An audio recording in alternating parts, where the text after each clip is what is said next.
नमस्कार साथियों, मैं मिंटू सिंह आपका स्वागत करता हूं विजन एकेडमी की ऑनलाइन क्लास में।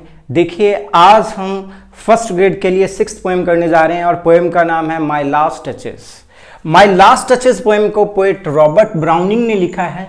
और बात करते हैं रॉबर्ट ब्राउनिंग की। रॉबर्ट ब्राउनिंग जिनका जन्म 7 मई 1812 में कम्बरलैंड लंदन में हुआ, लंदन इंग्लैंड में हुआ। ओके, कम्बरलैंड लंदन में हुआ और इनकी डेथ 12 दिसंबर 1889 में हुई।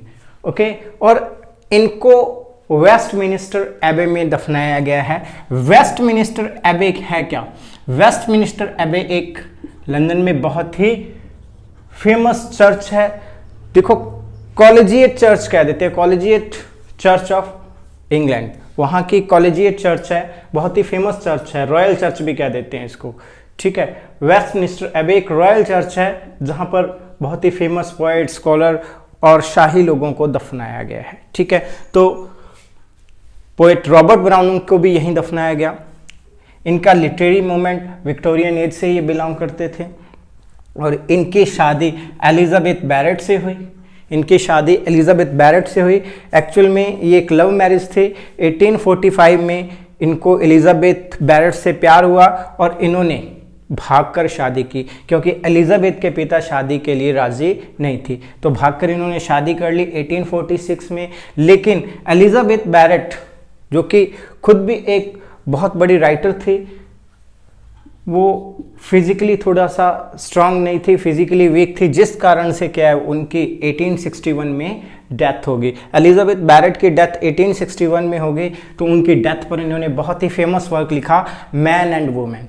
ओके, तो ये ब्रीफ इंट्रो था रॉबर्ट ब्राउनिंग का। अब हम चलते हैं माय लास्ट टचेस, इस ड्रामेटिक मोनोलॉग के बारे में, इस पोएम के बारे में बात करते हैं। देखो, सबसे पहले जो लिखा हुआ है, ये जेनरी, इसकी लिखने की जो शैली है ड्रामेटिक मोनोलॉग के रूप में लिखी गई है। ड्रामेटिक मोनोलॉग होता क्या है? ड्रामेटिक मोनोलॉग होता है कि जब स्पीकर अकेला ही पूरी स्टोरी बता देता है और लिसनर वहाँ उसकी प्रेजेंस दिखाई देती है, भी कोई ना कोई उसको सुनने वाला है, लेकिन बोलता कुछ नहीं है। तो जब कोई साइलेंट लिसनर किसी पोएम में कहानी को सुन रहा है, कोई साइलेंट लिसनर वहाँ प्रेजेंट है, तो उसको बोल देते हैं ड्रामेटिक मोनोलॉग। इसमें एक स्पीकर होता है और एक से ज़्यादा क्या है, साइलेंट लिसनर होते हैं। तो ऐसा इस फॉर्म में जो लिखी हुई पोएम होती है उसको हम ड्रामेटिक मोनोलॉग कहते हैं। और बहुत ही फेमस किया था इन्होंने, इनकी बहुत सारे वर्क लिखे हुए हैं ड्रामेटिक मोनोलॉग के रूप में ही है ज़्यादातर वर्क इनके, और बहुत अच्छे इन्होंने यूटिलाइज किया इस फॉर्म को। नेक्स्ट है स्ट्रक्चर। ये जो पोएम है 56 लाइन्स की पोएम है और इसमें 28 हेरोइक कपलेट हैं। अब देखिए, ड्रामेटिक मोनोलॉग पता चल गया, हेरोइक कपलेट क्या होता है। हेरोइक कपलेट हम बोलते हैं कि कपलेट तो होता है दोहा। ओके, 2 लाइनों का जो छंद होता है उसको हम दोहा कह देते हैं। ठीक है, और अगर वो दोहा आयम्बिक पेंटामीटर में लिखा हुआ है, आयम्बिक पेंटामीटर मैंने आपको बताया था, अगर कोई 2 लाइनों का दोहा या कपलेट आयम्बिक पेंटामीटर में लिखा हुआ है तो उसको हम हीरोइक कपलेट कह देते हैं। तो ये पोएम जो है हेरोइक कपलेट में लिखी हुई है, 2-2 लाइनों के दोहे बने हुए हैं इसमें, 28 हेरोइक कपलेट हैं इसमें। ओके, ये पब्लिश हुई थी ड्रामेटिक लिरिक्स में। सबसे पहले ये पब्लिश हुई थी ड्रामेटिक लिरिक में 1842 में, और इस पोएम का नाम तब था इटली नाम से ये पब्लिश हुई थी। लेकिन इसको शामिल किया गया ड्रामेटिक रोमांसेस में 1863 में, तब इस पोएम का नाम था माय लास्ट टचेस। ये टाइटल था माय लास्ट टचेस। सबसे पहले इसका टाइटल इटली था, 1842 में ये पब्लिश हुई थी। ठीक है, और बीच में 1849 में भी ये एक बार फिर से पब्लिश हुई थी। ठीक है, ड्रामेटिक रोमांसेस एंड लिरिक इस वॉल्यूम में। तो अपने को ये दोनों इंपॉर्टेंट है, ये याद रखने। सबसे पहले कब पब्लिश हुई थी? 1842 में। उसके बाद 1863 में इसको ड्रामेटिक रोमांसेस में इंक्लूड कर लिया गया था। ठीक है, तो ये था brief introduction to the poem, poem के बारे में और पोएट के बारे में थोड़ा सा इंट्रोडक्शन मैंने आपको दे दिया है। अब हम चलते हैं इस पोएम के अंदर कौन कौन से करैक्टर है। जैसे कि मैंने बताया आपको कि साइलेंट लिसनर होते हैं, मोर देन वन करेक्टर होते हैं, लेकिन बोलने वाला स्पीकर केवल एक ही होता है। तो डिस्कस करते हैं इसके करेक्टर्स की। सबसे पहला करेक्टर है इसका ड्यूक ऑफ फेरेरा, जिसका नाम है अल्फांसो सेकंड। ये 1533 से 1598 तक वहाँ का फेरेरा का ड्यूक, फेरेरा का राजा बनकर रहा है। ओके, तो उसका नाम था अल्फांसो फर्स्ट, और ये ही सारी पोएम को ड्रामेटिक मोनोलॉग का स्पीकर है। इसको याद रख लेना, ये स्पीकर है इस पोएम का। ओके, नेक्स्ट है Lucrezia de Medici. Lucrezia de Medici कौन है? डचेस, जिसकी बात हो रही है, माई लास्ट टचेस। वो डचेस जिसकी मौत हो गई है, जो मर चुकी है, नाम से पता चल रहा है माई लास्ट टचेस, जो अब इस दुनिया में नहीं है, उसका नाम है लुक्रेजिया डी मेडिसी। ओके, तो एक एनवॉय है। एनवॉय का मतलब होता है मैसेंजर है, मैसेंजर ऑफ काउंट। पड़ोस का कोई देश है, कोई वहां से क्या है, पड़ोस में से कोई काउंट ऑफ ट्रायल, ट्रायल नाम की जगह, वहां से क्या है एनवॉय भेजा है, काउंट ने मैसेंजर भेजा है। मैसेंजर क्यों भेजा है? वो काउंट अपनी बेटी की शादी करना चाहता है इस ड्यूक से, ड्यूक ऑफ फेरेरा से। तो वो काउंट है count of Tyrol Ferdinand. Count of Tyrol Ferdinand जो है अपनी बेटी की शादी करना चाहता है ड्यूक ऑफ फेरेरा से। तो इस प्रपोजल को लेकर ये बंदा एनवॉय मैसेंजर जो है, ये इस ड्यूक ऑफ फेरेरा अल्फांसो के पास आया है, और ये सारी कन्वर्सेशन, ये सारी बात हो रही है। ये इसका स्पीकर कौन है? Duke of Ferreira. और लिसनर कौन है? मैसेंजर है, मैसेंजर ऑफ काउंट, जो उसके पास मैरिज प्रपोजल लेके आया। तो ये चारों कैरेक्टर समझ आ गए। ड्यूक आ गया, उसकी लास्ट डचेस, वो मैसेंजर, और कहां से आया है? टायरोल से आया है। नेक्स्ट है फेरा पेंडोल्फ। फेरा पेंडोल्फ जो है एक काल्पनिक पात्र है। इसका बहुत बार फेरा पेंडोल्फ पे क्वेश्चन आया हुआ है, फर्स्ट ग्रेड में बहुत बार ये क्वेश्चन फेरा पेंडोल्फ से पूछा गया कि वो पेंटर कौन था जिसने पेंटिंग बनाई थी। ठीक है, ये एक पेंटर है जिसने डचेस की तस्वीर बनाई है, एक पेंटिंग बनाई है, जब वो जीवित थी तब बनाई है। ठीक है, ये एक काल्पनिक कैरेक्टर है। ठीक है, ये ओरिजिनल नहीं है, सिर्फ इंप्रेशन बनाना चाहता है उस मैसेंजर पर, इसलिए ये बातें कह रहा है। ये काल्पनिक कैरेक्टर है। नेक्स्ट है क्लॉज ऑफ इंसबर्ग। क्लॉज ऑफ इंसबर्ग एक मूर्तिकार है, एक मूर्ति बनाने वाला है, जिसने सी गॉड नेपच्यून की मूर्ति बनाकर उसको भेंट की थी। तो क्लॉज ये भी एक काल्पनिक कैरेक्टर है। तो ये याद रख लेना, दो कैरेक्टर जो हैं इसमें इमेजिनेटिव कैरेक्टर हैं, एक तो फेरा पेंडोल्फ है, क्लॉज ऑफ इंसबर्ग। क्वेश्चन बन सकता है इस पे कि कौन से इमेजिनेटिव कैरेक्टर थे इसमें। नेक्स्ट है एक माइनर कैरेक्टर है बारबरा। बारबरा कौन है? बारबरा वो लड़की है जिसका marriage proposal Duke of Ferreira के पास आया है, अल्फांसो के पास आया है। एक्चुअल में ये बेटी है फर्डिनेंड की। टायरोल का जो ड्यूक है उसकी बेटी है बारबरा। ये अपनी इस बेटी की शादी अल्फांसो से करवाना चाहता है, और इस चीज का प्रपोजल लेकर जो मैसेंजर है वो ड्यूक के पास आया है। तो अब अल्फांसो उस मैसेंजर को कहता क्या है? तो क्या कहता है, उससे पहले इसका थोड़ा बैकग्राउंड बता दूं। एक्चुअल में क्या है कि 1558 में 1558 में हुआ क्या कि अल्फांसो की शादी होगी लुक्रेजिया डी मेडिसी, जिसको लास्ट टचेस कहा गया है। इनकी शादी हुई थी 1558 में, 1558 में इनकी मैरिज हो गई। ठीक है, इनकी शादी हो गई। ये जो लुक्रेजिया डी मेडिसी थी बहुत ही सुंदर थी और बहुत ही फ्रैंक नेचर की थी। फ्रैंक नेचर का मतलब सबसे हंस के बात करती थी, मन में कोई पाप नहीं था, सबसे घुल मिल जाती थी, हर किसी को देखकर मुस्कुराती थी। और ये जो ड्यूक ऑफ फेरेरा है, अल्फांसो है, बड़ा ही शक्की नेचर का था और बहुत ही जेलसी वाला था। वो नहीं चाहता था कि उसकी पत्नी किसी को देखकर मुस्कुराए। तो इसलिए क्या है, जेलसी में आकर उसने अपनी पत्नी को मार दिया। ऐसा माना जाता है कि जहर देकर उसको मार दिया। देखिए, जब इनकी शादी हुई तो इसकी एज थी 14 ईयर और इसकी एज थी 25 ईयर्स। ओके, 11 साल का फर्क था इनकी उम्र में। तो अब क्या है, शादी के 3 साल बाद ही जब वो 17 साल की थी, 1561 में लुक्रेजिया को मार दिया। ठीक है, ये 2 डेट्स याद रख लेना। 1561 इसमें ल्यूक्रेजिया की डेथ हो जाती है, उसको मार दिया जाता है, ठीक है, और ऐसा माना जाता है कि जहर देकर मारा है, और 1558 में इनकी शादी हुई है। ओके, तो ये था इसका बैकग्राउंड। अब चलते हैं इसके एक्सप्लेनेशन की ओर। आप इसका स्क्रीनशॉट ले लीजिए क्योंकि बहुत ही इंपॉर्टेंट फैक्ट्स हैं जो करेक्टर और इन पे क्वेश्चन जरूर बनेंगे। कोई ना कोई एक आधा क्वेश्चन इस जो लिखे हुए हैं इस बोर्ड पर, जितना भी करेक्टर्स और जो डेट एंड फैक्ट्स लिखे हुए हैं, जो बातें लिखी हुई हैं, उससे एक आधा क्वेश्चन जरूर बनेगा। आप इसका स्क्रीनशॉट लीजिए। चलिए अब हम देखते हैं इसका explanation. That's my last touches painted on the wall, looking as if she were alive। तो यहां पर जो अल्फांसो है, ड्यूक है, वो पेंटिंग की ओर इशारा करते हुए उस मैसेंजर को बता रहा है कि दैट्स माई लास्ट टचेस, कि ये मेरी पिछली रानी की फोटो है।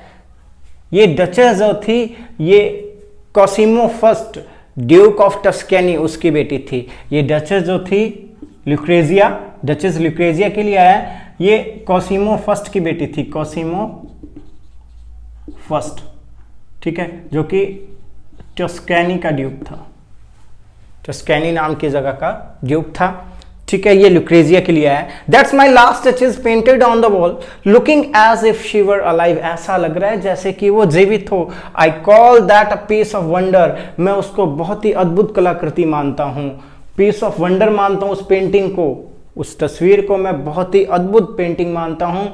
फेरा पेंडोल्फ्स hand work busily a day and there she stands. तो फेरा पेंडोल्फ ने एक दिन पूरा लगाया था उस पेंटिंग को बनाने के लिए। यहां फेरा पेंडोल्फ को मेंशन इसलिए किया गया कि फेरा पेंडोल्फ एक मॉन्क है, ठीक है, और वो चाहता नहीं था कि कोई भी व्यक्ति उस डचेस को देखे, इसलिए ये पेंटिंग बनाने का डिसीजन भी फेरा पेंडोल्फ के हाथों पेंटिंग बनेगी, ये डिसीजन उसने लिया था। फेरा पेंडोल्फ एक मॉन्क है जो कि एक काल्पनिक कैरेक्टर है। ये सिर्फ उस मैसेंजर को ये बताना चाहता है कि मैं किसी भी कीमत पर ये नहीं चाहता था कि कोई उसकी डचेस को देखे, तो इसलिए मैंने पेंटिंग जो बनवाई है वो भी फेरा पेंडोल्फ से बनाई है। फेरा पेंडोल्फ्स hand work busily a day, पूरा दिन तक उसने मेहनत की, एंड देयर शी स्टैंड, तब जाकर ये पेंटिंग तैयार हुई। Will it please you sit and look at her. क्या आप इसको बैठकर देखने का कष्ट करेंगे? क्या आपको प्लीज होता है खुशी होना, क्या ये पेंटिंग आपको खुशी दे रही है? तो आप इसको देखने का कष्ट कीजिए। तो इन लाइनों में पोइट ने क्या कहा है कि यहाँ पे अल्फांसो उस मैसेंजर को बता रहे हैं कि ये जो पेंटिंग है ये फेरा पेंडोल्फ के द्वारा बनाई गई है, और इस पेंटिंग को मैं बहुत ही अद्भुत कलाकृति मानता हूं, और कृपया आप इस पेंटिंग को देखने का कष्ट कीजिए। आई सैड फेरा पेंडोल्फ बाय डिजाइन। तो अल्फांसो कहता है कि इसका डिजाइन जो है फेरा पेंडोल्फ ने बनाया है, और ऐसा डिजाइन बनाया है for never read stranger like you, कि तुम्हारा जैसा कोई अनजान व्यक्ति, अजनबी व्यक्ति आता है तो इस डिजाइन को समझ नहीं पाएगा कि उसका चेहरा क्या कहना चाहता है। उसके चेहरे, वो जो जिस तरीके से देख रही है उसके चेहरे से कुछ ऐसे झलक रहा है जैसे कुछ वो बोलना चाहती हो लेकिन तुम नहीं समझ पाओगे। Okay, Fra Pandolf by design for never read stranger like you that picture countenance. Picture countenance का मतलब है उस तस्वीर में चित्रित चेहरा, उस तस्वीर में जो पेंटेड काउंटेंस है, चित्रित चेहरा है, वो क्या कहना चाहता है तुम नहीं समझ पाओगे। The depth of passion in its earnest glance. जिस तरीके से ये देख रही है, उत्सुक नजरों से देख रही है, उत्सुकता भरी नजरें हैं, इसमें डेप्थ ऑफ पैशन है, बहुत गहरा जुनून छिपा हुआ है, लेकिन वो जुनून तुम समझ नहीं पाओगे। But to myself they turn, वो नजरें मेरी ओर मुड़ी हुई हैं, मुझे देख रही हैं। फेरा पेंडोल्फ ने वो जो तस्वीर बनाई है उसमें आंखें ऐसे बनाई हैं जैसे वो मुझे देख रही हो। Since none put by the curtain, मतलब किसी के लिए मैं पर्दा नहीं हटाता हूं, सिर्फ मैं देखता हूं, उसकी तस्वीर देखने का हक भी किसी को नहीं है, ठीक है, किसी के लिए पर्दा नहीं हटाता हूं। I have drawn for you but I लेकिन ये पर्दा मैंने तुम्हारे लिए हटाया है, तुम्हें दिखाना चाहता हूँ, क्योंकि वो मैरिज प्रपोजल लेके आना चाहता है। तो बातों बातों में ये लास्ट टचेस के बारे में बताकर उसको सारी चीज़ें समझाना चाहता है कि क्या उसको पसंद है, क्या उसको नहीं पसंद है, ताकि ये जाकर बता सके। अगर एग्री होंगे तो वो शादी कर देंगे, ठीक है। तो इन सब चीज़ों से वो एक ही बात उसको समझाना चाहता है कि मुझे इस तरह की पत्नी नहीं चाहिए जो हर किसी को देखकर स्माइल करती हो, हर किसी के साथ फ्रैंक हो, हर किसी के साथ बातचीत करती हो। तो मैंने आज तक किसी को इसकी फ़ोटो नहीं दिखाई है, रियल में क्या दिखा दूंगा। तो मैं तुम्हारे लिए ये पर्दा हटा रहा हूँ। आप इस तस्वीर को देखिए, ये तस्वीर कुछ कहती है, और इस तस्वीर में जो पैशन है, जो ये कहना चाहती है, तुम्हारे जैसा अनजान व्यक्ति नहीं समझ सकता। और ये तस्वीर एक मॉन्क फेरा पेंडोल्फ ने बनाई है, ओके। और अब चलते हैं नेक्स्ट देखते हैं। लास्ट लाइन में हमने किया था कि जो अल्फांसो है उसने पर्दा हटाकर कहा कि इसके चेहरे पर जो खुशी है वो तुम्हें समझ नहीं आएगी, ठीक है। And seemed as they would ask if they durst. बहुत से लोग देखते हैं और सबके मन में एक क्वेश्चन आता है और ऐसा प्रतीत होता है कि वो क्वेश्चन पूछेंगे। And seemed as they would ask if they durst how such a glance came there. कि बहुत से लोग जो भी इस तस्वीर को देखते हैं वो सिर्फ उनके मन में एक ही क्वेश्चन आता है कि इतनी खुशी उस चेहरे पर कैसे आ गई।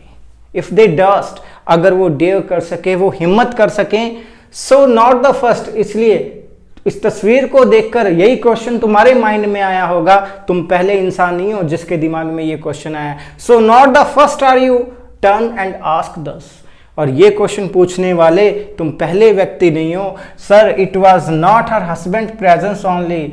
श्रीमान, सिर्फ उसके पति का वहां होना ही काफी नहीं था उस खुशी के लिए। सिर्फ उसके पति की प्रेजेंस। पोएट यह कहना चाहता है कि उसके चेहरे पर जो खुशी थी उसका कारण उस ड्यूक का वहां प्रेजेंट होना ही नहीं था, बल्कि कुछ और भी था।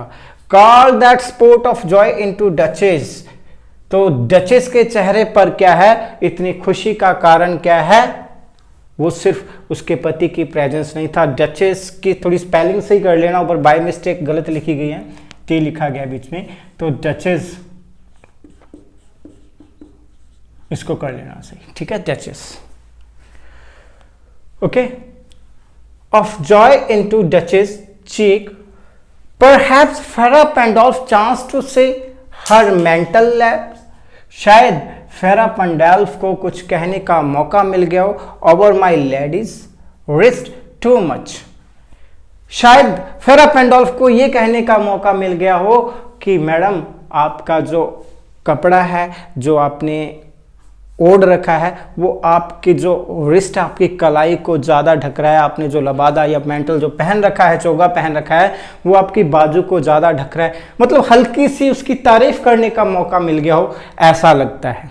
फेरा पेंडोल्फ चांस टू से, शायद फेरा पेंडोल्फ को ये कहने का मौका लग गया हो, कोई चांस मिल गया हो। हर mental lapse over my ladies wrist too much, कि उसने जो चोगा पहन रखा है वो उसकी कलाई को ढक रहा है। कहने का मतलब जो अल्फांसो है वो मैसेंजर को ये बताना चाहता है कि इस तस्वीर को देखो, इस तस्वीर में तुम्हें एक अजीब सी खुशी नजर आएगी, और वो खुशी का कारण ये नहीं है कि मैं वहां मौजूद था। उस खुशी का कारण ये नहीं है, तुम पहले व्यक्ति नहीं हो जिसके दिमाग में ये क्वेश्चन आएगा, क्योंकि बहुत से लोग ये सोचते हैं कि उस खुशी का कारण मैं नहीं हूं, कुछ और भी हो। वो कारण क्या हो सकता है? शायद फेरा पेंडोल्फ चांस टू से हर mental lap over my ladies wrist too much, कि वो कपड़ा ज्यादा ढक रहा है उसके बाजू को। और paint must never hope to reproduce the faint half flush that dies along her thought. Otherwise, अन्यथा, और पेंट जो पेंटर है must never hope to reproduce, इतनी सुंदर खुशी, ऐसी झलक उत्पन्न नहीं कर पाता, उम्मीद भी नहीं कर सकता था। Must never hope to reproduce the faint half flush that dies along her throat, इतनी हल्की सी मुस्कान जो उसके गले पर बिल्कुल थ्रॉट उसके गले में ही जम जाती है, वहीं रुक जाती है। मतलब एक अजीब सी हल्की सी मुस्कान जो उस पेंटर ने प्रोड्यूस किया है, नहीं कर पाता। Such stuff was courtesy she thought. Such stuff was courtesy she thought. तो उसने सोचा होगा कि अगर फेरा पेंडोल्फ ने उसकी हल्की सी भी तारीफ की है, उसके बारे में जरा सी भी टिप्पणी की है, कोई बात की है, तो ये उसका शिष्टाचार है कि मुस्कुराकर उसको जवाब दे। अब उसका पति सामने खड़ा था, खुलकर मुस्कुरा नहीं सकती, इसलिए एक दबी सी हंसी उसने फेरा पेंडोल्फ को एक दबी सी हंसी में रिप्लाई किया, एक मुस्कान दी और फेरा पेंडोल्फ उसको तस्वीर में चित्रित करने के लिए सक्षम हो पाया।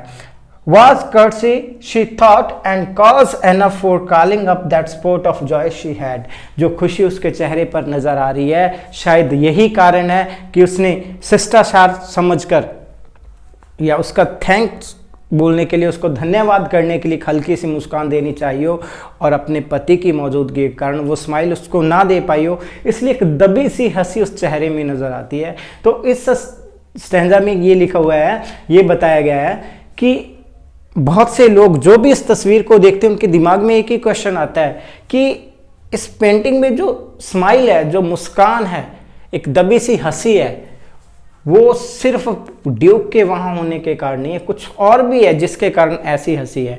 तो वो कुछ गेस करता है, शायद फेरा पेंडोल्फ ने कुछ कहा हो, हल्का सा उसकी मतलब प्रेज कर दी हो, या उसको कुछ कहने का मौका मिल गया हो कपड़े के बारे में, उसके ड्रेस के बारे में कि मैडम ये कपड़ा आप पे बहुत अच्छा लग रहा है, आप बहुत सुंदर लग रहे हो, हल्की सी कोई बात कही होगी जिससे कर्टसी के रूप में उसके चेहरे पर एक हल्की सी मुस्कान आ गई, और जिस कारण ये पेंटर उस मुस्कान को यहाँ प्रोड्यूस कर सका, अदरवाइज ऐसा पॉसिबल नहीं था। देखिए इसकी rhyme scheme A B B C C D D ये है, क्योंकि ये कपलेट में लिखी हुई है, इसकी राइम स्कीम यही है, तो इसीलिए मैंने नहीं लिखी है इसमें। ठीक है, नेक्स्ट देखते हैं। हाउ शैल आई से too soon made glad. A heart, एक ऐसा दिल, हाउ शैल आई से, कैसे आपको बताऊं, टू सून मेड ग्लैड, बड़ी जल्दी प्रसन्न हो जाता था। टू इजिली इम्प्रेस्ड, बहुत ही जल्दी इम्प्रेस हो जाती थी, प्रभावित हो जाती थी। She liked what ever she looked on, जो कुछ भी वो देखती थी उसको पसंद आता था।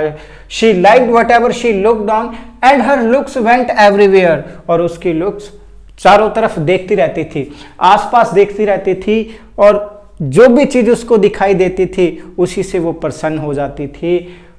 ठीक है, she liked what ever she looked on, और जो कुछ भी देखती थी उसको पसंद आता था, और उसका दिल भी ऐसा था, बड़ा ही चंचल दिल था, बहुत जल्दी खुश हो जाता था। देखिए 14 की एज में उसकी शादी हुई है और 17 में उसकी डेथ हो गई है, तो इस एज में चंचल होना स्वाभाविक था, क्योंकि कोई भी हल्की से अपने को फेवर देता है तो बड़ी खुशी होती है। Sir it was all on, sir संबोधित कर रहा है उस मैसेंजर को सर कहकर बुला रहा है। Sir it was all on my favour at her breast, कि अगर मैं उसके लिए हल्का सा भी, थोड़ा सा भी कुछ कर देता था तो भी वो बहुत प्रसन्न हो जाती थी। The dropping of daylight in the west, पश्चिम दिशा में सूर्यास्त होता था। Dropping of daylight in the west, तो पश्चिम दिशा में जब सूर्य अस्त होता था उसको देखकर भी उतनी ही खुशी होती थी। अगर मैं कोई उसको उपहार दे दूं या मैं उसके लिए कुछ करूं तो उसको देखकर भी उतनी ही खुशी थी, और उस सूर्यास्त को देखकर भी उतनी ही खुशी थी, कोई फर्क नहीं नजर आता था उसको। The box of cherries by some officious fool, या फिर कोई चेरी का गुच्छा, फलों का एक गुच्छा लाकर उसको दे देता था। जो दरबार में काम करने वाला कोई नासमझ मूर्ख ऑफिशियस फूल पर्सन है, बाग में जाता और एक गुच्छा तोड़कर उसको ला देता था, उससे भी इतना खुश होती जितना कि वो मेरे फेवर से खुश होती थी। कहने का मतलब, मैं चाहे उसको प्रेशियस गिफ्ट दे दूं, कितना भी बहुमूल्य उपहार दे दूं, उसके चेहरे पर खुशी वही होगी जो उसको ऑफिशियस फूल से चेरी का गुच्छा मिलने पर होगी। तो मतलब इतनी सिंपल और सादगी वाली थी वो। Broke in the orchard for her, मतलब जो बाग में से उसके लिए तोड़ के लाया हो, वो एक ऑफिशियस फूल बाग में गया, उसके लिए चेरी का गुच्छा ले आया, तो उसको देखकर इतनी प्रसन्न हुई, उसको भी वो स्माइल दी जो मेरे फेवर से मेरे को दी थी। तो इस तरह की थी वो। The white mule she road with, round the terrace. तो देखो वो सफ़ेद म्यूल खच्चर होता है, वाइट कलर का जो म्यूल है एक खच्चर है जिस पर कभी कभार वो सवारी किया करती थी, ठीक है, घुड़सवारी के लिए यहाँ आया है, जिस पर वो घुड़सवारी किया करती थी। वो वहां से गुजरता था, छत पर चढ़कर उसको देखती थी तो भी उतनी ही प्रसन्न होती थी। And all each would draw her from a like approving speech, मतलब जितने भी लोग हैं, जितनी भी चीजें बताई हैं, सबको एक जैसी मुस्कान देती थी वो, ठीक है, सबसे एक ही तरीके से बात करती थी। ऐसा नहीं कि किसी को ज्यादा इंपॉर्टेंस देकर बात कर रही है, किसी को कम इंपॉर्टेंस देकर। यहां तक कि उसने ड्यूक को भी उन्हीं के समान रखती थी, उन्हीं के समान बात करती थी। सिर्फ बात करने में कहा है मैंने कि अप्रूविंग स्पीच या स्माइल एक जैसी देती थी, ओके। और ब्लश, मतलब वो ब्लश करती थी, शर्माती थी, उतना ही, एटलीस्ट कम से कम वो शर्मा जरूर देती थी किसी को देखकर भी। शी थैंक मैन गुड, वो अच्छे लोगों की, जो भी उसके लिए कुछ अच्छा करता था उनका धन्यवाद करती थी। She thank man good but thank somehow I know not how, वो अच्छे व्यक्ति हैं उनकी तो धन्यवाद करती ही करती थी, लेकिन जिन्होंने कुछ नहीं किया है हर किसी व्यक्ति को वैसे ही धन्यवाद कर देना, छोटी से छोटी हेल्प के लिए धन्यवाद कर देना, मुझे समझ नहीं आ रहा था कि वो ऐसा क्यों करती है।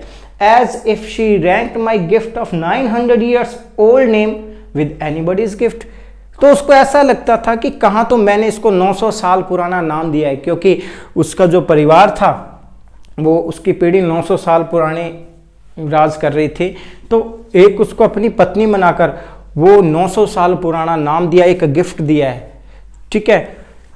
उसके प्रति भी उतनी ही थैंकफुल है जितनी कि एक चेरी के गुच्छे के प्रति। Old name with anybody's gift, मतलब मेरे को भी उतनी ही अप्रूविंग स्माइल देती है जितनी कोई तुच्छ सा गिफ्ट लेके आता है उसको देती है। तो इसमें इसको किसी चीज में फर्क ही नहीं नजर आता। Who would stoop to blame, मतलब ये मेरे पर दोषारोपण होगा, ये ब्लेम मैं नहीं लेना चाहता। उसको स्टॉप करके, उसको रोक के, या स्टूप के दो मीनिंग निकल रहे हैं, एक तो झुकना और एक है रोकना, ठीक है। स्टूप यहाँ पन हो रहा है, पन, ठीक है। तो मैं उसके सामने झुककर ये नहीं कहना चाहता था कि तुम ऐसा मत करो, मुझे ये पसंद नहीं है, ठीक है। मैं ये ब्लेम, ये दोषारोपण अपने ऊपर नहीं लेना चाहता था और ना ही मैं उसको रोकना चाहता था।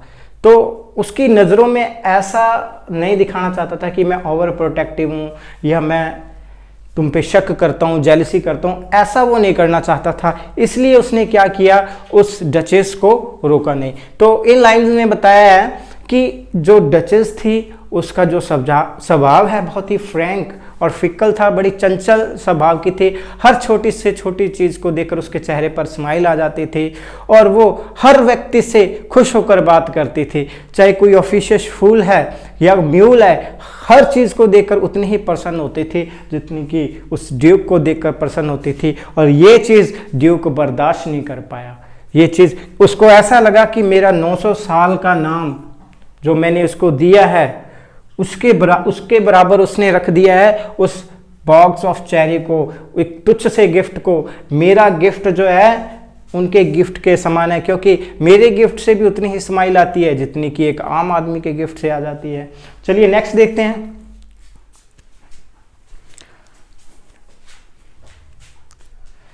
चलिए देखते हैं पोएम की next lines. Who would stoop to blame this sort of trifling? Who would stop to blame? यहाँ stop या stoop दोनों सेंस में यूज कर सकते हैं इसको। मतलब कौन झुके उसको दोष देने के लिए, उस डचेस को दोष देने के लिए, ये कहने के लिए कि तुम गलत हो इस जगह पर, वो झुकना नहीं चाहता था। Who would stoop to blame this sort of trifling? मतलब ये तुच्छ सा कार्य है, क्यों करे वो। Even had you skill in speech, यहां मैसेंजर को कह रहा है, ड्यूक मैसेंजर को कह रहा है, even had you skill in speech which I have not, हो सकता है कि तुम मेरी जगह होते, आपके पास बोलने की वो कला होती, वो निपुणता होती कि बड़े आराम से आप उसको समझा देते कि मुझे ये चीज़ अच्छी नहीं लगती, लेकिन मेरे पास वो स्किल नहीं थी। which I have not, to make your will quite clear to such anyone, कि इस प्रकार से किसी पर्सन को अपनी इच्छा बिल्कुल क्लियर कट बता देने की स्किल मेरे अंदर नहीं थी। मेरे अंदर इतनी योग्यता नहीं थी कि मैं उसको डायरेक्ट जाकर कह सकता कि तुम ये काम मत करो, ये मुझे सही नहीं लगता। बात योग्यता की नहीं है, बस मेन बात यह है कि वो झुकना नहीं चाहता था, अपने आप को गलत साबित नहीं करना चाहता था, उसकी नजरों से गिराना नहीं चाहता था। एंड से जस्ट दिस और दैट यू डिस्गस्ट मी, कि उसके पास ऐसी स्किल नहीं थी कि वो जाए डचेस के पास और जाके सीधा उसको कहे जस्ट दिस और दैट यू डिस्गस्ट मी, तुम्हारी इस और उस बात से मुझे क्या गुस्सा आता है, मुझे अच्छी नहीं लगती, मुझे नफरत, मेरे मन के अंदर घृणा पैदा होती है, तुम ये मत करो। हियर यू मिस, कि यहां तुम गलती कर रही हो। हियर यू मिस, मिस का मतलब यहां गलती करने से है। और देयर एक्सीड द मार्क, और वहां अपनी सीमा का उल्लंघन कर रही हो, मतलब उसको जाके उसको प्यार से समझाए कि यहां तुम गलत कर रही हो, मुझे अच्छा नहीं लग रहा है। और ये जो आम व्यक्तियों से तुम चीज ले लेती हो, कोई गिफ्ट ले लेती हो, वो मुझे अच्छा नहीं लगता। तुम राजघराने की बहू हो, तुम अपनी हद पार कर रही हो। There exceed the mark and if she let herself be lessoned so, और इससे क्या है, वो अपने आप को लेसन दे देती, कुछ सीख लेती, लेकिन मेरे पास वो स्किल नहीं थी। और दूसरी बात, मैं झुकना नहीं चाहता था। मैं जाकर उसको ये कहकर कि तुम यहाँ गलत कर रही हो, यहाँ तुम उल्लंघन कर रही हो, इससे हो सकता है कि वो कुछ सीख जाती, उसको समझ आ जाती कि क्या मेरे लिए सही है, क्या मेरे लिए गलत है।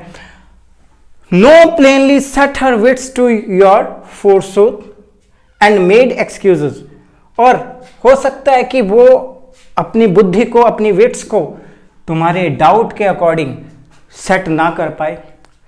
ठीक है, no plainly set her wits to your forsooth and made excuses. हो सकता है कि अगर मैं उसको जाकर कहता और उसके विचार मेरे से ना मिलते, मेरा जो डाउट है, फोरसोथ जो मैं डाउट कर रहा हूं, अपने आप को वो इस तरह से एडजस्ट ना कर पाए कि मेरा पति अगर मुझे गलत समझ रहा है या डाउट कर रहा है मेरे पर इस बात को, तो मैं ना करूं। हो सकता है कि वो सेट ना कर पाए अपने आप को, ये सहन ना कर पाए। एंड मेड एक्सक्यूजेस, और कोई एक्सक्यूज दे दे आगे से। Even then would be some stooping, फिर भी उसको रोकने का कुछ तरीका था। ठीक है, यहां स्टॉपिंग झुकने से भी है कि अगर वो जाकर उसको समझाता, ठीक है, अगर तो वो बात मान लेती तो ठीक है, अगर बात ना मानती तो ड्यूक जो है खुद की नजरों में गिर जाता कि मेरी डचेस मेरी बात नहीं मानी, तो यहां भी वो झुक जाता। तो वो अपनी पत्नी के सामने झुकना नहीं चाहता था, इसलिए उसने उसको नहीं समझाया। And I choose never to stoop, वो कहता है कि मैंने क्या चूज किया, नेवर टू स्टॉप, मैं झुकूंगा नहीं, मैं कुछ नहीं कहूंगा जाके उसको। ओ सर, शी स्माइल्ड, कि हे श्रीमान, वो मुस्कुराती थी। नो डाउट, इसमें कोई शक नहीं है। वेन एवर आई पास्ट हर, जब भी मैं उसके पास से गुजरता था, मुझे देखकर मुस्कुराती थी। But who pass without much the same smile, लेकिन मेरे पास गुजरने से तो वो मुस्कुराती थी, कोई और भी उसके पास से गुजर जाता तो वही सेम स्माइल उसको देती थी। हर किसी को देखकर वो मुस्कुराती थी। दिस ग्रू, ये बढ़ता गया। आई गेव कमांड, और मैंने आदेश दे दिए। आई गेव कमांड्स, आदेश क्या दिए हैं, उसको मारने के आदेश दे दिए कि ये अपनी हैबिट्स को नहीं चेंज करेगी, और ना ही मैं उसको कह सकता हूं कि ये चेंज करो, मुझे अच्छा नहीं लगता, इसलिए ड्यूक ने खुद ही कमांड्स दे दी। तो इस स्टैंजा में सिर्फ आपको ये पता चला है कि वो ड्यूक चाहता तो उसको समझा सकता था कि तुम ऐसा मत करो, ऐसा मत करो, मुझे अच्छा नहीं लगता है, लेकिन इस चीज को अपनी शान के खिलाफ समझता था। वो समझता था कि अगर मैं ऐसा कहूंगा तो मैं स्त्री के सामने झुक जाऊंगा, ऐसा लगेगा कि मैं उससे रिक्वेस्ट कर रहा हूं, तो वो अपनी अहंभाव में, अहंकार में स्त्री के सामने झुकना नहीं चाहता था, इसलिए उसने नहीं समझाया। जब उसने समझाया नहीं, जब उसको कोई बताएगा नहीं कि उसकी गलती क्या है, या ये सही है या गलत कर रही है, तो उसको कैसे पता चलेगा। उसने समझाया नहीं, वो भी नहीं रुकी, वो जैसी, उसका तो नेचर ही ऐसा था, चंचल स्वभाव की थी। जैसे राजा को देखकर, ड्यूक को देखकर स्माइल करती थी, वैसे हर किसी को देखकर स्माइल करती थी। और ये चीज़ दिन ब दिन बढ़ती गई और एक दिन ऐसा आ गया कि राजा बर्दाश्त नहीं कर पाया और उसने क्या किया, कमांड्स। देखिए लास्ट लाइन हमने पढ़ी थी, this grew and I gave command, कि ये बढ़ता गया और मैंने आदेश दे दिए। क्या बढ़ता गया कि सभी के साथ फ्रैंकली बात करना, सभी के साथ हंसना, सभी के गिफ्ट को एक्सेप्ट कर लेना और सभी को एक जैसी मुस्कान देना। तो ये बढ़ता गया और राजा बर्दाश्त नहीं कर पाया, ड्यूक बर्दाश्त नहीं कर पाया और उसने कमांड्स दे दी कि इसकी स्माइल्स को हमेशा हमेशा के लिए स्टॉप कर दो। तो जिनको, जो दरबारी थे या जो भी जिनको आदेश दिया फॉलो करने के लिए, उन्होंने क्या किया, then all smile stop together, उन्होंने हमेशा हमेशा के लिए उसकी स्माइल बंद कर दी। किसी के माध्यम से पॉइजन दिया था। Then all smile stop together, there she stand as if alive. एक बार फिर से वही बात दोहराता है कि वो देखो ये पोर्ट्रेट में ऐसी लग रही है जैसे अलाइव हो। तो ये सारी कहानी वहीं आ गई जहां से शुरू हुई थी, उसके पोर्ट्रेट से शुरू हुई थी। और जो ड्यूक है उसने बता दिया कि किस तरीके से वो पोर्ट्रेट में है। ठीक है, तो आगे चलते हैं। अब आइडिया थोड़ा चेंज करता है। अब जो मैसेंजर आया उसको कहता है, will it please you rise, we shall meet the company below. तो सर अब आप उठने का कष्ट करेंगे, हम नीचे चल के मिलते हैं। नीचे चलते हैं और वहां जाकर मिलते हैं। देन आई रिपीट, वो कहता है मैं एक बार फिर से बता दूं, एक बार फिर से रिपीट कर रहा हूं, द काउंट योर मास्टर्स म्यूनिफियंस, कि मैं एक बार फिर से दोहरा रहा हूं, एक बार फिर से कह रहा हूं कि जो तुम्हारा मास्टर है, काउंट है Ferdinand, okay, count of Tyrol, count of Tyrol, जो तुम्हारा मास्टर है वो बड़ा ही उदार व्यक्ति है। उसने जो प्रॉमिस कर दिया वो पूरा करेगा। क्योंकि जब इसके पास मैरिज का प्रपोजल आया था काउंट ऑफ टायरोल के पास, तो इसने बहुत सारी चीजों की डिमांड की थी दहेज में। वो कहता है कि मुझे पता है कि वो इन सारी डिमांड्स को पूरा करेगा, क्योंकि उसकी उदारता के चर्चे दूर दूर तक है, वो कभी अपनी बात से नहीं मुकरता। तो the count your master munificence is ample warrant that no just pretense, इस बात का वारंट है, इस बात का सबूत है कि वो सिर्फ दिखावा नहीं है, उसकी उदारता सिर्फ दिखावे की नहीं है। अगर उन्होंने कहा है तो वो हर चीज मुझे प्रोवाइड करवाएंगे जो उन्होंने कही है। आगे वो कहता है of mine for dowry will be disallowed, कि जो डॉरी में मैंने दहेज में चीजें मांगी हैं वो डिसअलाउड नहीं करेंगे, वो मना नहीं करेंगे। हालांकि पहले इन्होंने कह दिया था कि ये चीजें मुझे चाहिए। एक बार फिर से रिपीट कर रहा है, उसको याद दिलवा रहा है कि जाकर अपने काउंट को बता देना कि जो शर्तें या जो चीजें मैंने दहेज के लिए कही हैं वो मुझे चाहिए। और मुझे पूरा विश्वास है कि उनकी उदारता सिर्फ दिखावे की उदारता नहीं है, अगर उन्होंने कहा है तो वो जरूर दहेज देंगे। Though his fair daughter self as I avow, वो कहता है कि मुझे दहेज में कोई इंटरेस्ट नहीं है। Though his fair daughter self as I avow, कि मुझे सिर्फ उसकी सुंदर बेटी से विवाह करना है, मुझे दहेज में कोई इंटरेस्ट नहीं है। ओके, मैं एक बार फिर से तुम्हें बता दूं, ठीक है, कि जैसा पहले बता दिया था दोबारा बता रहा हूं कि मुझे दहेज में कोई इंटरेस्ट नहीं है, मैं तो सिर्फ उसकी बेटी से शादी करने में इंटरेस्टेड हूं। एट स्टार्टिंग, जैसा कि मैंने आपको शुरू में बताया था, मैं सिर्फ शादी करने में इंटरेस्टेड हूं। ये डिप्लोमेटिक करैक्टर दिखा रहा है। एक तरफ तो कह रहा है कि मुझे दहेज में कोई इंटरेस्ट नहीं है, मैं सिर्फ उस काउंट की बेटी से शादी करना चाहता हूं, बारबरा से शादी करना चाहता हूं। दूसरा, उसको दोबारा याद भी दिला रहा है कि मुझे पता है कि तुम्हारा जो काउंट है वो डिसअलाउ नहीं करेगा जो कुछ मैंने मांगा है। कुछ चीजें और एविडेंस इस बात के मिलते हैं कि वो डिप्लोमेटिक था। इज माई ऑब्जेक्ट ने, कि though his fair daughter self as I avowed at starting is my object, कि मेरा तो ऑब्जेक्ट, मेरा तो उद्देश्य वही है कि मैंने सिर्फ शादी करनी है उससे, मुझे दहेज में कुछ नहीं चाहिए। लेकिन तुम्हारा जो मालिक है, तुम्हारा जो काउंट है बहुत ही उदार है, मैंने सुना हुआ है, और वो डिसअलाउ भी नहीं करेगा मुझे।